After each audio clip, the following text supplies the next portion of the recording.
नमस्कार। कॉलेज के online platform पर आप सभी का स्वागत है। आज हम बीए बीएड थर्ड ईयर की क्लास का अध्ययन करेंगे। बीए बीएड थर्ड ईयर, इसमें भी जो अपना टॉपिक चल रहा है शाहजहां,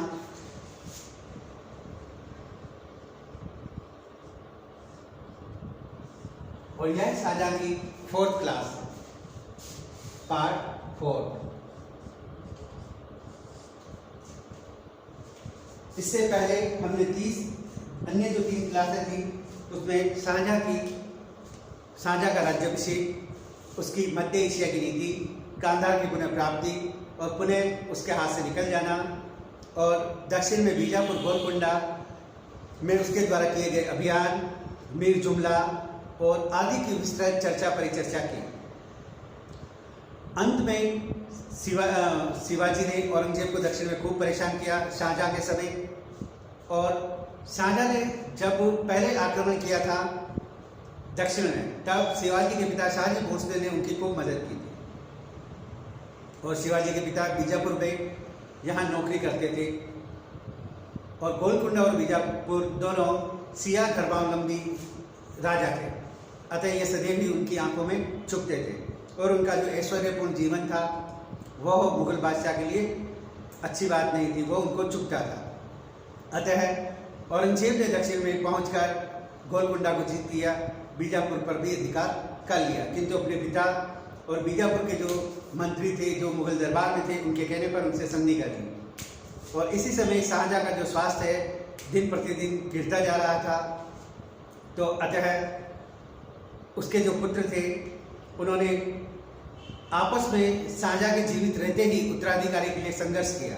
वह संघर्ष किस प्रकार का था उसको हम देखेंगे और उसका विस्तृत रूप से अध्ययन करेंगे। तो नेक्स्ट है उत्तराधिकार संघर्ष। उत्तराधिकार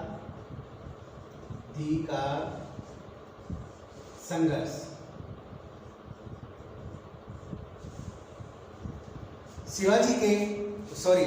शाहजहां के जो 4 पुत्र थे मुख्य रूप से, उनमें उत्तराधिकारी संघर्ष हुआ था, जिनमें दारा शिकोह,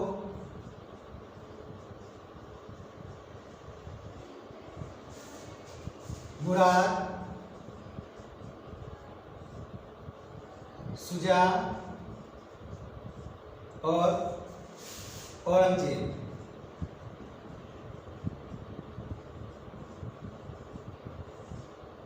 इन चारों पुत्रों में उत्तराधिकारी संघर्ष हुआ, और यह उत्तराधिकारी संघर्ष 1657 के बाद प्रारंभ हो गया, और इन उत्तराधिकारी संघर्ष में औरंगजेब को विजय प्राप्त हुई, और शाहजहां के बाद वह भारत का मुगल बादशाह बना, और इसने बादशाह बनते ही इन तीनों को एक तरह से हटवा दिया अपने रास्ते से। अब औरंगजेब ने किस प्रकार यह उत्तराधिकारी संघर्ष जीता और किस प्रकार वह मुगल बादशाह बना, इसकी विस्तृत चर्चा परिचर्चा करेंगे। मुगल बादशाहों में 2 मुगल बादशाह ऐसे हैं जिनका 2 बार राज्याभिषेक हुआ। पहला हुमायूं,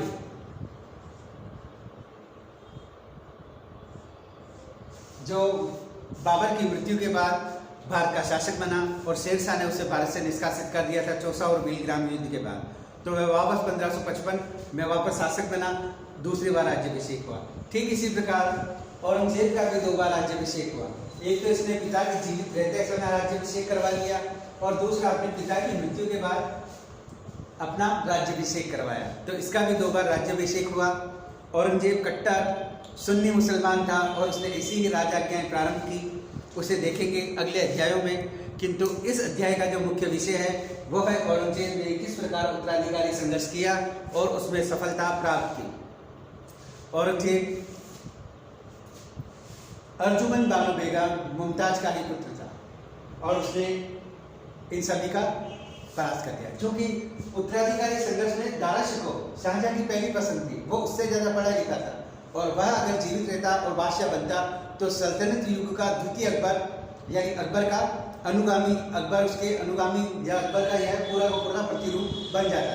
किंतु नियति यही थी कि औरंगजेब बादशाह बना, और दारा शिकोह का उसने गर्दन काटकर शाहजहां को पेश कर दी। और शाहजहाँ को कैद कर लिया, जहां आगरे के लाल किला में उन्हें कैद किया गया और इनकी मृत्यु के बाद हिंजड़ों द्वारा इनकी लाश, इनकी जो मृत है उनको उठाकर बादशाह ने ताजमहल में दफना दिया गया। इस प्रकार हम देखेंगे उत्तराधिकारी संघर्ष। क्लियर? सितंबर 1657 में शाहजहाँ बीमार पड़ गया। शीघ्र ही उसके मरने की अफवाह फैल गई, यानी शाहजहाँ के बीमार होने से उनके मरने की अफवाहें फैल गई। अपना अंत समय निकट जान शाहजहाँ ने अपने वसीयत लिखितबद्ध करा दी, यानी उसने अपनी वसीयत भी बना दी, जिसके अनुसार उसने साम्राज्य का भार अपना ज्येष्ठ पुत्र दारा को सौंपा, यानी अगला जो अधिकारी बनेगा वह दारा बनेगा, ऐसी बात शाहजहाँ ने कही। सम्राट की बीमारी के समय में भी दारा ही सम्राट के नाम से शासन करने लगा और उसे ही कहा गया। किंतु पिता की रुग्ण दशा की पूर्ण जानकारी प्राप्त कर शाहजहाँ के अन्य पुत्रों ने गद्दी के लिए संघर्ष करना की ठान ली, यानी शाहजहाँ के जो अन्य पुत्र हैं उन्होंने गद्दी के लिए युद्ध करने की ठान ली। दारा के अतिरिक्त शाहजहाँ के 3 लड़के थे, शुजा, औरंगजेब, मुराद बख्श। ये शाहजहाँ के अन्य लड़के थे, औरंगजेब, मुराद बख्श और शुजा। सभी युवा थे और प्रांतों के शासक थे, यानी सब प्रांतपति थे। इसके अतिरिक्त सभी साधन संपन्न थे और प्रत्येक की अनुयायियों की संख्या काफ़ी थी, यानी प्रत्येक के जो अनुयायी थे वो भी काफ़ी संख्या में थे और सब जवान थे और साधन संपन्न थे। पिता की बीमारी के समय दारा दिल्ली और पंजाब का शासक था। दारा शिकोह दिल्ली और पंजाब का शासक था।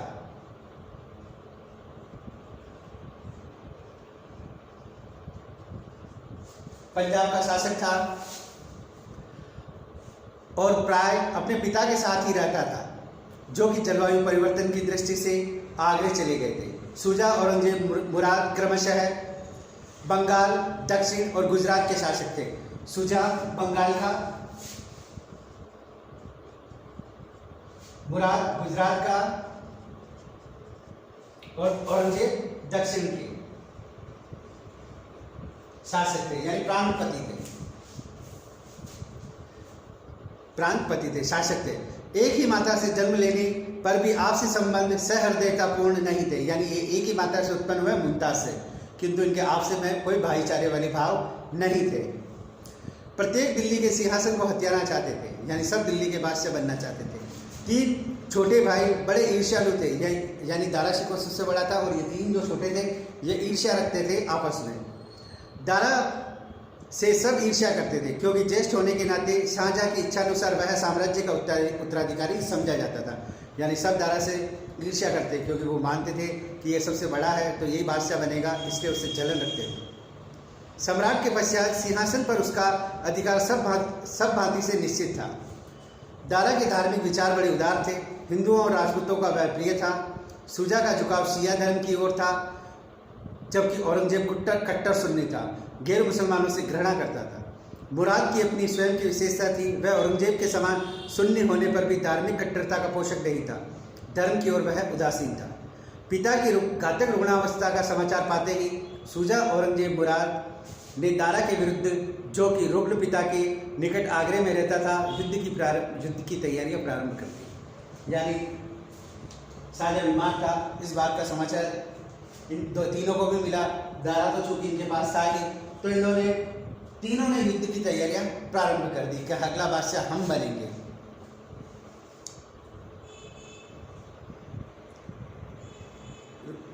तैयारियां प्रारंभ कर दी। सर्वप्रथम मुराद ने अपने मंत्री अली निकी का कत्ल कर गुजरात में अपने आप को सम्राट घोषित कर दिया। यानी सबसे पहले मुराद ने अपने मंत्री की हत्या कर दी और स्वयं को गुजरात का शासक घोषित कर दिया और अपने नाम के सिक्के डलवाए। शुजा ने भी काफ़ी समय तक बंगाल में सफल शासन कर चुका था। एक बड़ी सेना लेकर दारा के विरुद्ध आगरे पर धावा बोल दिया।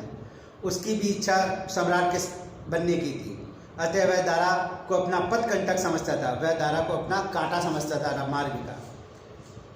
दोनों ने औरंगजेब के सहयोग के लिए पत्र व्यवहार किया, यानी मुराद और शुजा ने अपने आप को शासक घोषित कर दिया। कुछ बंगाल से शुजा ने दारा पर आक्रमण करने की योजना बना ली, मुराद ने अपने आप को शासक घोषित कर दिया। इन दोनों ने औरंगजेब को पत्र लिखे कि आप मेरा साथ दीजिए। औरंगजेब चतुरतापूर्वक अपने हृदय की अभिलाषा को छुपाए रखा। मतलब औरंगजेब इतना शातिर था कि अपने मन की बात किसी को नहीं कही, और शुजा और मुराद पर यह प्रकट न होने दिया कि वह अन्य सभी भाइयों को मारकर अपना मार्ग साफ करने की चिंता में है। मतलब सबको ये नहीं बताया कि मैं तुम तीनों को मार दूंगा और मैं शासक बन जाऊंगा, ये बात उनको पता नहीं चलने दी। अपनी चतुराई से वह उन दोनों को अपने हित के लिए उपयोग करना चाहता था। वही अपनी चतुराई से इन दोनों को वह उपयोग में लाना चाहता था, मुराद और शुजा को।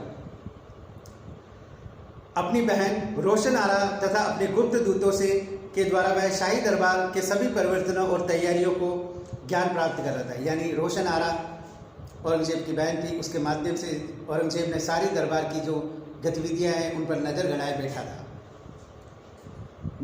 नर्मदा की नावों पर पहरा बिठाकर उसने अपनी तैयारियों को गुप्त रखा। उसके कूच का समाचार भी उत्तर भारत नहीं पहुंच सका, यानी वह दक्षिण से उत्तर भारत कब आएगा यह समाचार किसी को नहीं बताया उसने। इस सब कार्य में मीर जुमला औरंगजेब का दाहिना हाथ था, चूंकि वह मीर जुमला औरंगजेब जो दक्षिण में गोलकुंडा के विरुद्ध मीर जुमला के जब माँ और बेटे को गिरफ्तार कर लिया था तो औरंगजेब ने उसकी खूब मदद की। तो मीर जुमला उसका दाहिना हाथ था, यानी उसका वफादार साथी था। इनका सारा ध्यान अफसरों और सैनिकों को अपनी ओर मिलाना तथा युद्ध सामग्री जुटाने में लगा हुआ था। वह शुजा और मुराद की तरह खुल्लम खुल्ला अपने बाप और भाई से बिगड़ना भी नहीं चाहता था। उसने आगरा जाने का उद्देश्य रुग्ण पिता के दर्शन की इच्छा को प्रकट किया। यानी औरंगजेब दक्षिण से उत्तर भारत की ओर आया और उसने कहा मैं अपने बीमार पिता से मिलने जा रहा हूँ और वह बीमार हैं और मुझे उनसे मिलना चाहिए, मैं कोई युद्ध नहीं करना चाहता। बहाना बनाकर उत्तर की ओर आने की सोची। अपनी स्थिति दृढ़ करने के लिए औरंगजेब ने बीजापुर और गोलकुंडा को भी संतुष्ट करने का प्रयास किया। औरंगजेब ने मुराद से पत्र व्यवहार प्रारंभ कर उसे सावधानी से कार्य करने को लिखा तथा खुल्लम रूप से विद्रोह की हानियां से भी सचेत किया। यानी उसे कहा कि सीधा विद्रोह नहीं करना चाहिए, खुल्लम खुल्ला विद्रोह नहीं करना चाहिए, इसी सावधानियों के बारे में उसे समझाया। उसने मुराद की गुजरात कार्यवाही, सूरत का घेरा, सम्राट बनने की घोषणा सब दोषपूर्ण बताई। यानी वह सबसे यही कहा कि ये जो कर रहे हैं दोनों भाई, ये दोनों दोषपूर्ण कार्य कर रहे हैं।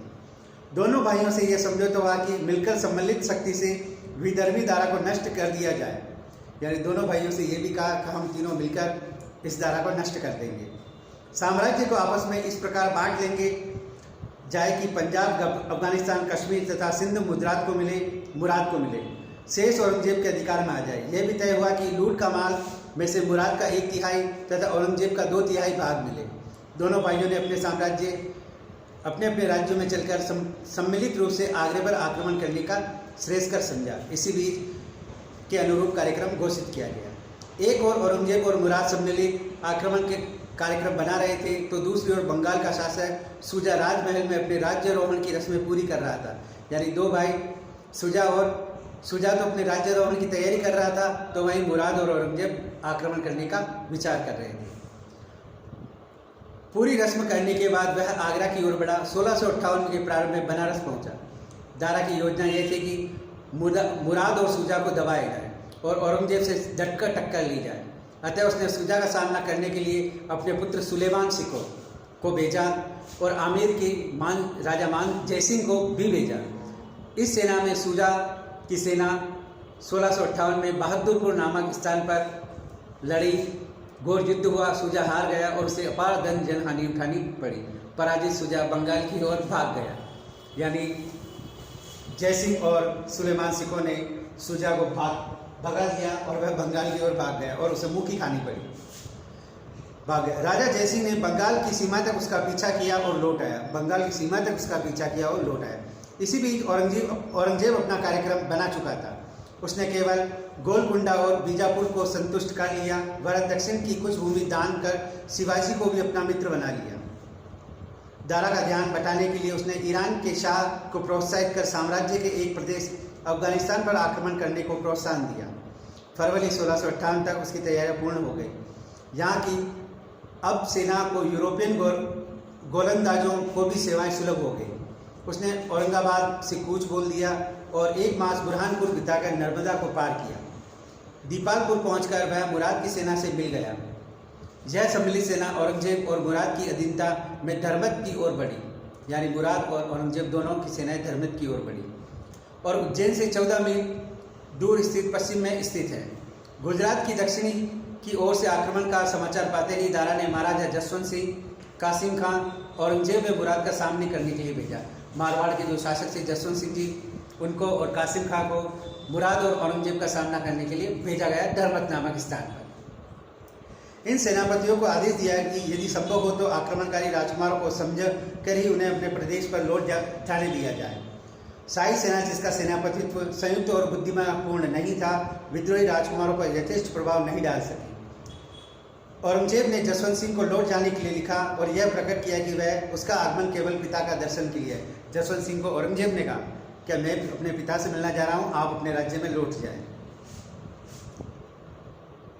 जसवंत सिंह ने औरंगजेब की सेना को और बढ़ना जारी रखा। आगे बढ़ने पर ज्ञात हुआ कि औरंगजेब अकेला नहीं वरन मुराद सदल भी उसके साथ है। समय समय संधिवार चर्चा का नहीं था, संधि का समय हाथ से निकल चुका था। 1658 में धर्मत में दोनों सेनाओं के बीच युद्ध हुआ। राजपूतों ने बड़ी वीरता से आक्रमण किया, परंतु विद्रोही राजकुमारों की संयुक्त सेना पर विजय प्राप्त न कर सके, यानी कासिम खान और जसवंत सिंह इन पर अधिकार न स्थापित कर सके। सुसंचालन और सुसंगठन के अभाव में राजपूत सेना के बहुत से सरदार मारे गए, यानी राजपूतों के बहुत से सरदार मारे गए। स्वयं जसवंत सिंह बुरी तरह घायल हुए और हितैषी सरदारों ने उन्हें बलपूर्वक वहां से हटा दिया, यानी जसवंत सिंह जी को वहां से हटा दिया। कासिम खान की सेना केवल एक अफसर को ही क्षति उठानी पड़ी और दूसरे दिन उसके कई अफसर औरंगजेब से मिल गए, यानी कासिम खान और उसके जो अफसर थे वह जाकर औरंगजेब से मिल गए। इस प्रकार औरंगजेब और मुराद की संयुक्त सेना ने इन दोनों को परास्त कर दिया।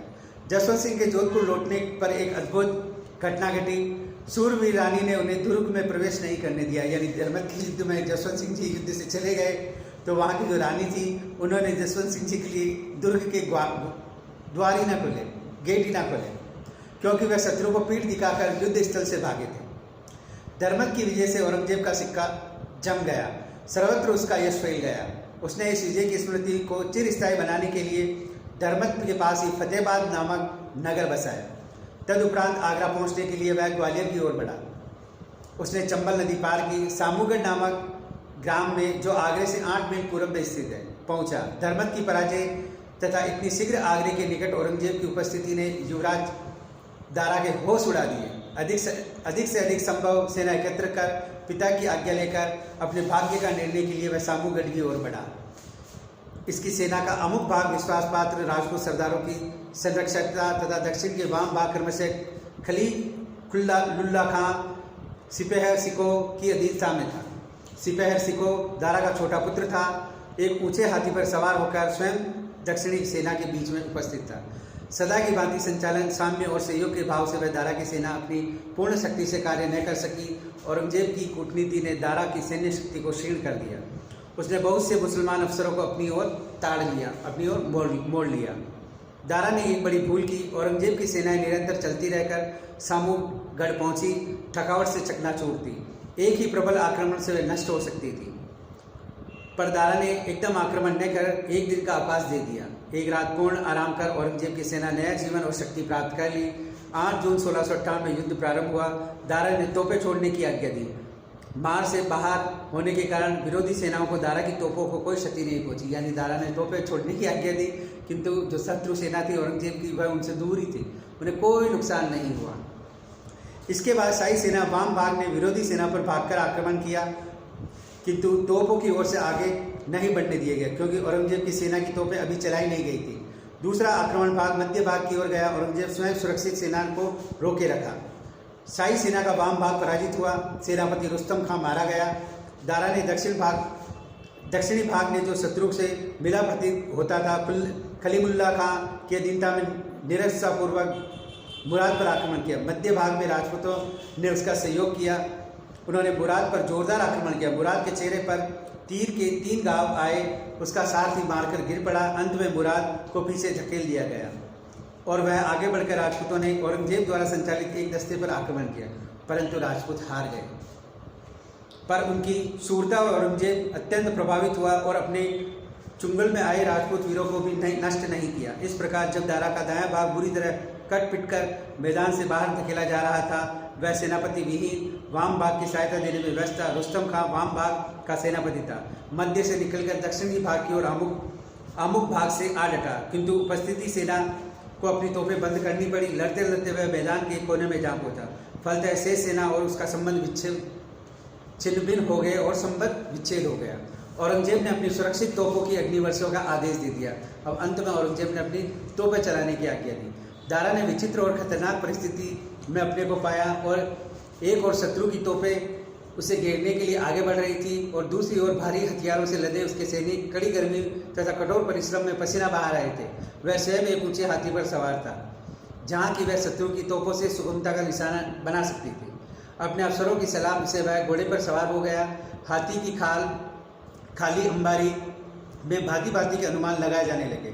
उसके सैनिकों की धारणा भर गई कि उसकी मृत्यु हो गई। यानी जैसे ही दारा वो हाथी की ऊपर की बग्घी से नीचे उतरा घोड़े पर, तो सेना में ये बात फैल गई कि औरंगजेब दारा शिकोह जिंदा ही नहीं है।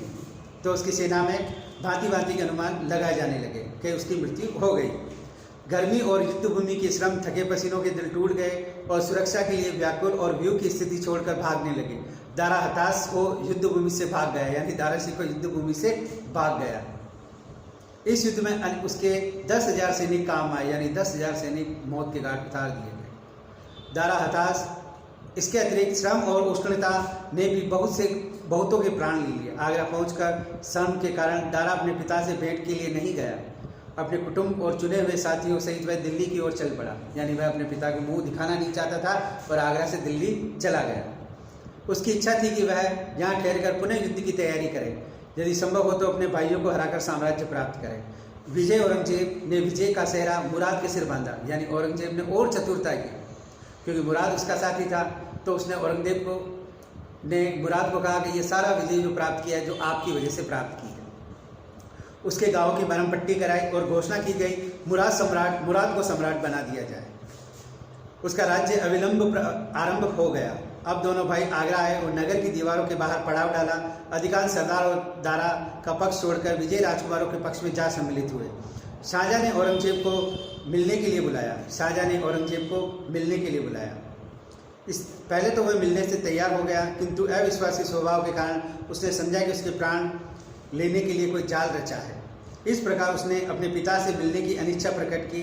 उसने नगर पर अधिकार कर दुर्ग और सैनिक चौकियां बिठा दी। प्राणों को संकट में जान शाहजहां ने दुर्ग के फाटक बंद कर युद्ध की तैयारियां प्रारंभ कर दी। औरंगजेब ने दुर्ग का घेरा डाल दिया। तोपचों को आज्ञा दी कि वे दीवारों को भूमिसात कर दे, किंतु तोपों की मार दुर्ग की प्राचीरों को भी क्षति न पहुंचा सकी और दुर्ग अजय सिद्ध हुआ। तोप खाने के लिए समय नहीं है, यह समझकर औरंगजेब ने यमुना से दुर्ग की जल प्राप्ति रोक दी, यानी यमुना से जो दुर्ग में जल प्राप्ति हो रही थी उसको रोक दिया।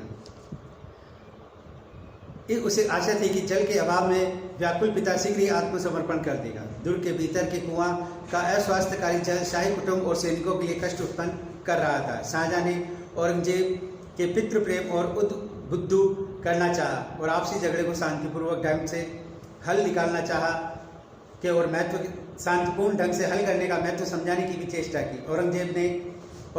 उत्तर में औरंगजेब ने स्वामी भक्त व विश्वास दिलाया। इस पर शाहजहां ने दुर्ग के फाटक खोल दुर्ग को औरंगजेब के ज्येष्ठ पुत्र मोहम्मद के अधीन कर दिया। राजकुमार मोहम्मद ने दुर्ग में शाहजहां के अनुयायियों को हटा दिया।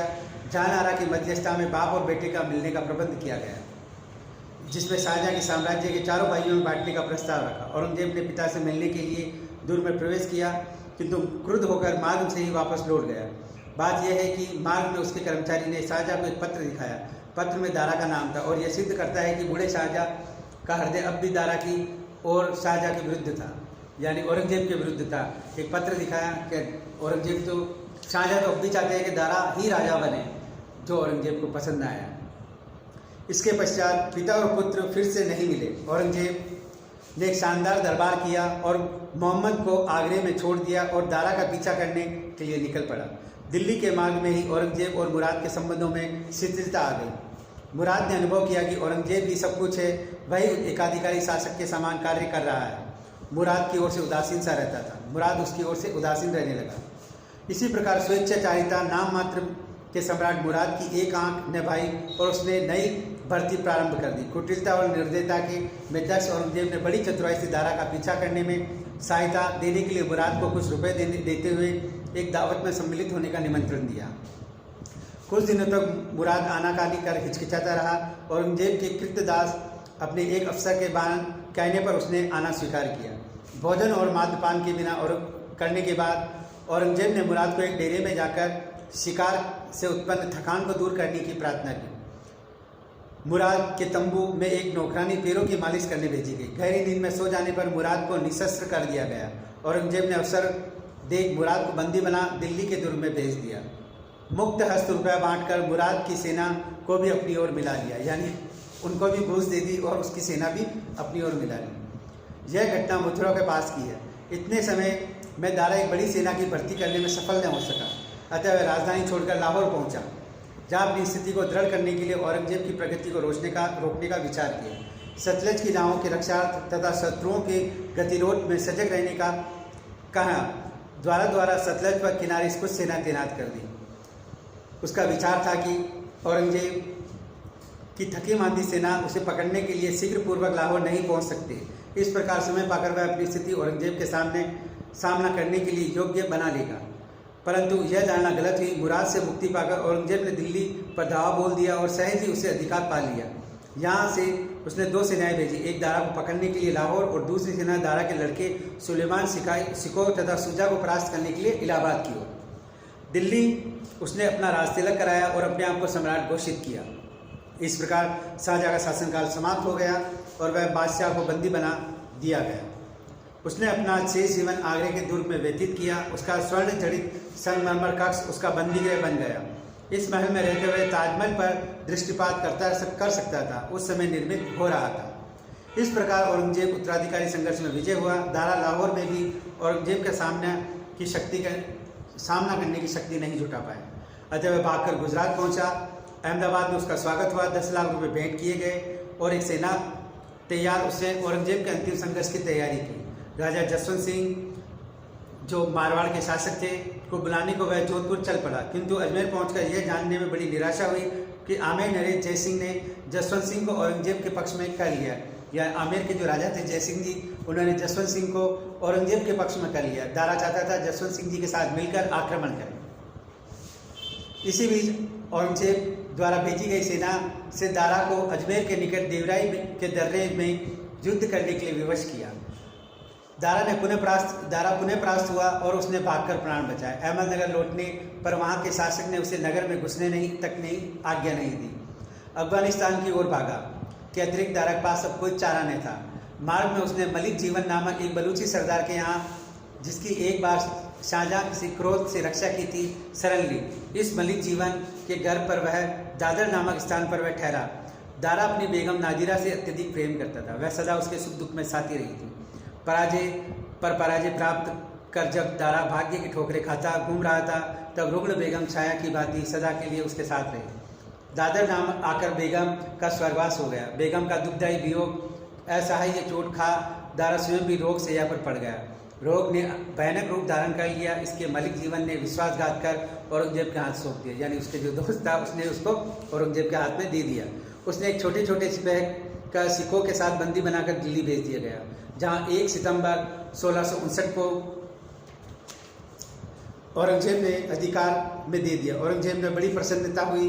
दारा को निरादर और अपमान करने के लिए मेले कुचेले कपड़े पहनाकर उसे गंदे हाथी पर बैठाकर उसे नगर की सड़कों पर घुमवाया।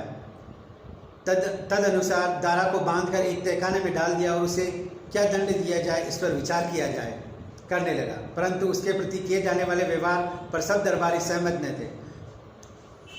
दानिश शमदंखा ने इस महान बंदी की प्राण रक्षा के लिए प्रार्थना की, परंतु उसकी बहन रोशन आरा और शाइस्ता खान ने मृत्युदंड को ही काफिर द्वारा के लिए उपयुक्त ठहराया। औरंगजेब ने एक विशेष सामान्य समिति की नियुक्ति की। इसका अध्यक्ष एक धार्मिक विद्वान को बनाया। इस न्याय समिति को दारा पर लगाए गए विधर्मी होने के अपराध की जांच कार्यभार सौंपा। इसमें दारा को अपराधी घोषित किया। इस निर्णय के अनुसार इसका सर कलम कर दिया जाए।